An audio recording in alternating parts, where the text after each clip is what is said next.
Buenas noches, señores estudiantes. Vamos a mirar una presentación sobre el deterioro del concreto. Ya después de que ustedes, o que ya hemos visto el cemento, la arena, las características del cemento, las características de la arena, las características de la gravilla, del agua, de los aditivos, del curado del concreto, del diseño de mezclas y luego del curado del concreto. Ahora vamos a mirar a qué le pasa a nuestro concreto por acciones de la naturaleza, y eso lo he denominado el deterioro del concreto. Entonces, el deterioro del concreto, en el deterioro del concreto se nos puede presentar la abrasión. El deterioro del concreto se nos puede dar también por agrietamientos, cuando el curado no es adecuado. Si el curado no es adecuado, se pueden presentar agrietamientos. La abrasión puede presentar fisuras. La abrasión, cuando nuestro concreto lo dejamos, esto está un poquito exagerado, pero cuando lo dejamos en nuestro concreto así con estas hendiduras para el agarre de las llantas, eh, se puede presentar que se desportille esto, ¿no es cierto? Que se corten, y entonces la adherencia de nuestro concreto, la adherencia con respecto a las llantas, pues va a ser menor. Eso es más o menos la abrasión. El agrietamiento, pues si nosotros no hacemos un curado adecuado, se nos va a presentar agrietamiento con toda seguridad. La corrosión por la presencia de cloruros y la presencia de sulfatos, y generalmente si el concreto está con refuerzo, pues eso va a ser mucho más crítico. Los ataques químicos al concreto, si nuestro concreto está expuesto, por ejemplo, a humedad, puede haber ataque químico por los componentes que tiene el agua y por algunas reacciones internas. Esto ya es interno al interior de nuestro diseño de concreto. Perdón, si de pronto tenemos alguna grava que reaccione con los compuestos químicos de la arena, que reaccione con los compuestos químicos del cemento, pues se nos puede presentar unas reacciones que se llaman álcali agregado, ¿no? Que también ya las vimos en algunos de los talleres. Yo les coloqué esos temitas. La idea de los talleres es que ustedes lean todos los temas, al menos lean todos los temas que se están preguntando ahí. La mayoría de ustedes se concentran solo en su tema, y pues obviamente yo les voy a preguntar de todos los temas en el parcial. Parcial 2, la mayoría les fue bien en el parcial número 2. El parcial número 1 les fue mucho mejor, en el parcial número 2 les fue bien, a la mayoría. Pero les recomiendo que ustedes lean todos los puntos, al menos averigüen de qué se trata eso, ¿no? Porque pues ustedes el taller lo hacen el último día, a la última hora, y se concentran solamente en su puntico y se olvidan de lo demás. Entonces, pues ahí vienen algunos inconvenientes con los parciales. Esta creo que fue una pregunta de un punto, pues yo la tengo ahí dentro de mi base de datos. Concreto de buena calidad tiene que ser resistente, tiene que ser durable y tiene que ser económico, ¿cierto? Nosotros siempre buscamos en nuestro concreto, pues es que aguante las solicitaciones que nosotros debemos hacerle al concreto, la fuerza que nosotros necesitamos que el concreto nos aguante, que sea durable. Generalmente los concretos se hacen o se diseñan para 20 años, o deben durar 20 años, la mayoría de los concretos, como mínimo, ¿no? Sin solicitar absolutamente ningún tipo de mantenimiento, a no ser en los pavimentos de los parqueaderos, que generalmente entre las losas, pues cuando no están bien curados, acá entre las losas no se les coloca un elemento que los proteja, pues se puede filtrar agua o pueden empezar a nacer una capa vegetal dentro de las uniones, ¿no? Si esto no está bien sellado, el sello que se les debe colocar, pues generalmente eso pasa dentro de los concretos y empiezan a nacer planticas, y eso nos va deteriorando nuestro concreto. Si no está bien sellado, pues aquí debe ir un sello. Si no está bien sellado, pues se nos puede presentar problemas, y la duración pues ya no va a ser de los 20 años, sino que eso se nos va para el piso.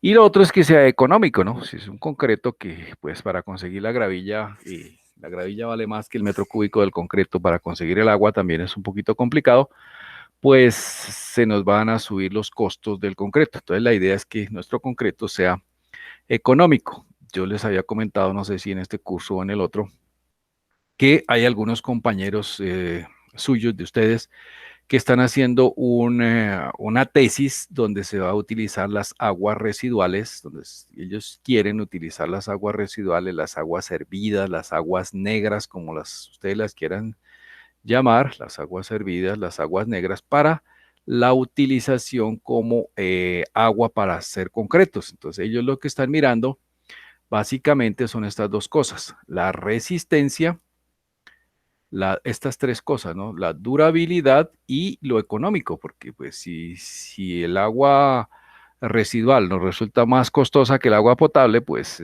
aunque eso es un poquito utópico, ¿no? Debería ser al contrario, pero también se pueden analizar el concreto desde estos tres puntos de vista: que sea resistente, que sea durable y que sea económico. Así se haga con aguas residuales, con aguas de mar. Pues la idea es mirar y hacer algunos ensayos de laboratorio a ver cómo nos funciona. Acá tenemos,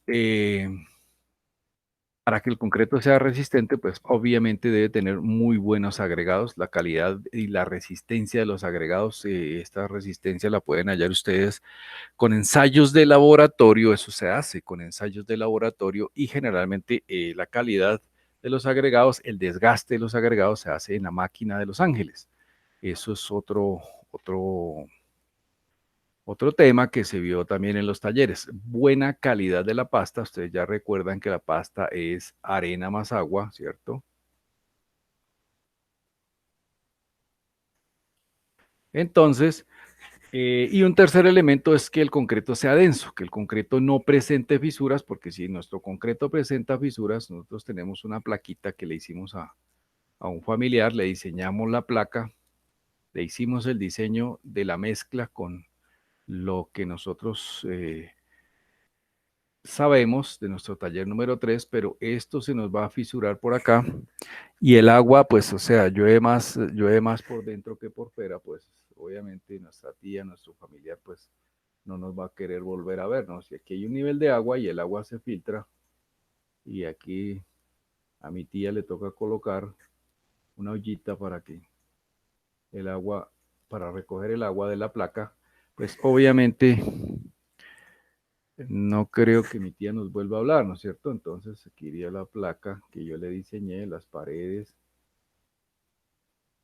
el ladrillo. Entonces el concreto tiene que ser denso, tiene que ser impermeable, ¿cierto? Si nuestro concreto no es impermeable, pues se podría dejar una pendiente, como por seguridad. Generalmente uno deja una pendiente pequeña, ¿no? Para no dejar, si es un piso donde no se va a construir más, ¿no? Porque si aquí la tía va a hacer otra alcoba, pues no se necesitaría eso, ¿no? Pero sí dejar de pronto una pendiente pequeña por ahí del 1 o del 2%, para que el agua pueda circular con más facilidad, y se le coloca aquí un sello. Podemos colocar un sello con algún producto de Sika, o un producto de estos, para impermeabilizar la placa y que el agua pueda circular. Si la placa es como último piso, no, si la placa es, por decir algo, como una terraza, pero si se va a construir algo acá más encima, pues la idea sería dejar todo esto horizontal, ¿no? Aquí dejar, por ejemplo, un 1% que es imperceptible, o un 0.5%, para que el agua nos pueda circular, ¿no? Que no sea perceptible, ¿no? Si es una placa muy grande, pues sí se va a ver ese 1.5%, pero si es una placa pequeña, no creo que se vea. Ya tenemos que nuestro concreto sea durable, entonces tenemos que debe ser resistente al intemperismo. En el caso anterior, la placa, si eso va a estar expuesto a épocas de lluvia y épocas de sol, pues el concreto se nos va a fisurar. La idea es protegerlo, que tenga resistencia al desgaste. Esto generalmente ocurre en los parqueaderos, en las bodegas. El concreto que va a estar expuesto a algún tipo de carga móvil, y que sea resistente a las acciones químicas adversas, ¿cierto? Por ejemplo, el cloruro, los sulfatos, lo que ya habíamos visto en nuestro taller número 2. Entonces, para que el concreto sea durable, nosotros debemos tener en cuenta como mínimo, ¿no? Estas tres cosas. Ahora vemos, para que nuestro concreto sea económico, debemos hacer una operación eficiente durante el colocado del concreto, ¿no es cierto? Que no nos sobre ni que nos falte. La idea del ingeniero es que pida el concreto con un 98% de efectividad, es decir, que si lo va a pedir a una central de mezclas, pues que lo pida con un 98, 99%, que si le falta sea muy poquito y si le sobra también sea muy poco. El concreto que generalmente sobra, pues se coloca por ahí en un andén o se coloca, generalmente debe sobrar por ahí una décima parte de un metro cúbico, ¿no? Es muy difícil pegarle también al 100% de la cantidad de concreto que uno necesita. Generalmente le hace falta o generalmente le sobra, pero la idea es que eso tienda a cero, ¿no? Esto, como nos enseñaban en los límites en cálculo, esto tienda a cero. La cantidad el volumen, ¿no? El volumen de concreto que nosotros vamos o a diseñar en obra o a pedir a una central de mezclas, que eso tienda a cero. Que sea de manejo fácil y que sea de manejo fácil y obviamente sencillo. Si nosotros necesitamos subirlo a un piso décimo, como en el parcial les preguntaba, pues colocarle un super plastificante para que eso se mueva, el concreto sea de fácil, la bomba pues lo impulse rápidamente a 10 pisos. Es que un edificio de 10 pisos, como en el parcial que les preguntaba, digamos que esto tenga 2.5 cada piso de altura, pues son 25 metros, ¿no? Subir el concreto 25 metros, eso es una bomba eh, con mucha potencia. Y si el concreto está denso, el concreto está con una baja relación agua-cemento, pues no nos va a subir allá. Entonces nos toca ayudarle con algunos aditivos super plastificantes, como les comentaba o como les salió en su parcial. No hay que colocarle de pronto pues más agua, no nos facilitaría porque nos disminuye la resistencia al concreto, ¿no? Y el uso eficiente de los materiales. Los materiales pues son la grava y la arena, el cemento y el agua, ¿no? Son los componentes de nuestro concreto. Ya tenemos los factores en la calidad del concreto. Tenemos los materiales, tenemos el proceso constructivo, tenemos la naturaleza de exposición. ¿Esto qué quiere decir? Que los materiales deben ser de muy buena calidad. El cemento, voy a enseñarles esta palabrita mnemotécnica para que a ustedes no se les olvide: el cemento más el agua más la gravilla, cemento más agua más gravilla más arena, ¿cierto? Nos forma una palabrita ahí que no quiero pronunciarla, pero con esto a ustedes no se les va a olvidar porque la mayoría les preguntaba los componentes del concreto, ¿cuáles son? Cemento, arena, gravilla y agua. Y eventualmente aditivos, ¿no? Pues aquí se le podría colocar aditivos, pero esto es así como para que ustedes no se les olvide y no vayan a hacer esto en el parcial, ¿no? El proceso constructivo también es clave. En el proceso constructivo, la colocación de nuestro concreto, y en especial aquí hay que hacer un énfasis en el curado, ¿no? El curado de este concreto es súper clave, el curado del concreto. Para que ustedes lo tengan en cuenta, si se pudiera colocar nuestro concreto, yo creo que ya les había explicado, en una placa, si ustedes les pudieran colocar aquí un bordillo, hemos fundido esta placa, si se le pudiera colocar un bordillo acá a nuestro concreto, este es el concreto, este es el concreto. Si nosotros le pudiéramos colocar un borde acá en ladrillo, en alguna cuestión, e inundar esto, eso sería lo ideal, ¿cierto? Como en alguna oportunidad creo que les presenté los cilindros, que los cilindros ustedes los meten dentro de agua totalmente sumergidos. Ese es el mejor curado que se les puede presentar al concreto, ¿no? Que esté totalmente sumergido. Esto es un poco complicado en unas placas grandes porque pues mientras se hace el borde y luego se le aplica agua, siempre es un poquito complicado, pero si es una placa pequeña se puede hacer. La naturaleza de la exposición, es decir, si está expuesto a sulfatos, si está expuesto a cloruros, a cualquier químicos, a impactos, puede ser, también a concreto que esté expuesto a alguna capa vegetal, alguna cuestión con el agua, permanente exposición al agua, pues después del curado, ¿no? Permanente después del curado y después de su desencoframiento y esas cosas, pues la naturaleza también es crítica ahí. Y el tipo de carga, ¿cierto? El tipo de carga, pues pueden ser vehículos, un parqueadero, una vía, puede ser en una fábrica pues está totalmente sujeto a la vibración de los equipos. Eso también puede deteriorar nuestro concreto y nos va a afectar esta cuestión que es la calidad del concreto. Entonces, esta exposición se la dejo acá, esta presentación, para que ustedes la miren. Y esto con toda seguridad va para su parcial final, ¿no? Aquí estamos mirando los tipos ¿de qué? De una estructura del concreto. Entonces está la subrasante. Acá tenemos la subrasante, tenemos la subbase, luego va la base, luego va una capa asfáltica y encima de esa capa asfáltica nosotros colocamos nuestro concreto. Esas son como más o menos el perfil de un pavimento en concreto, ¿no? Para que ustedes lo tengan en cuenta. Aquí está el terreno natural. Si de pronto el terreno natural tiene una baja capacidad de soporte por laboratorios, entonces a esto se le añade una capa de rajón. Se llama rajón, es una piedra grandecita, es una piedra de un buen diámetro. Entonces se le podría aplicar este rajón acá si la capacidad de soporte del suelo no es a la adecuada. Esto que está aquí, esto que le estoy marcando aquí es el suelo, ¿cierto? El suelo natural. Esto es el suelo. Si el suelo natural no tiene una buena capacidad de soporte, se le aplica el rajón. Entonces, esto que le estoy marcando acá, esto es piedra rajón, así se llama piedra rajón. Se le puede aplicar una capa de piedra rajón, esto se hace con una retroexcavadora, se compacta, luego viene la subrasante, luego viene la subbase, luego viene la base, una capa asfáltica de unos 10 centímetros y por encima iría nuestro concreto de acuerdo con el diseño que se quiera o con el diseño que se tenga, son 20, 30 centímetros de espesor. Acá tenemos un diseño de mezclas de pronto en obra, ¿no es cierto? Usted está en una obra y el maestro le pregunta, bueno, se nos acabó el concreto, ya llegó la mixer de la central de mezclas de Cemex, se nos acabó el concreto, necesitamos hacer 1 metro cúbico de concreto.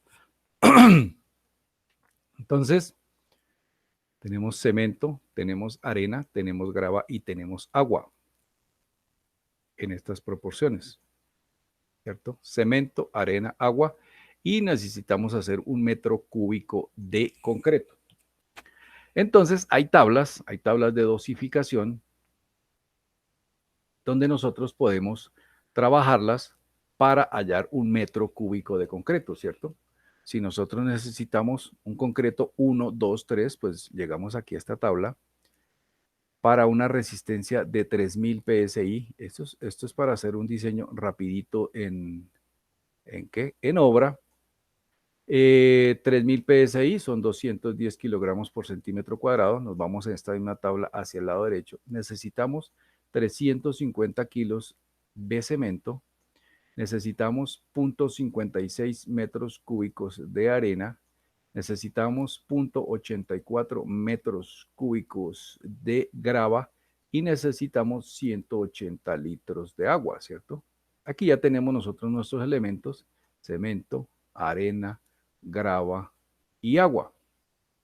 La misma nomenclatura que les dije en la diapositiva anterior: cemento, arena, más grava, más agua. Ahí está la palabrita, esa nunca se les va a olvidar.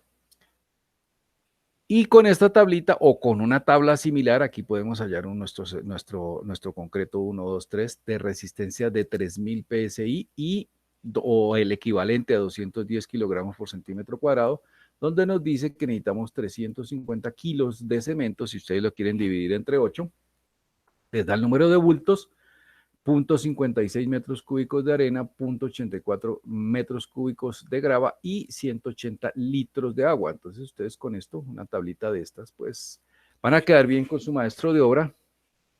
Ahí está la marcación y aquí está el resumen donde nosotros podemos decirle al maestro, mire, para usted hacer un metro cúbico de concreto necesitamos 350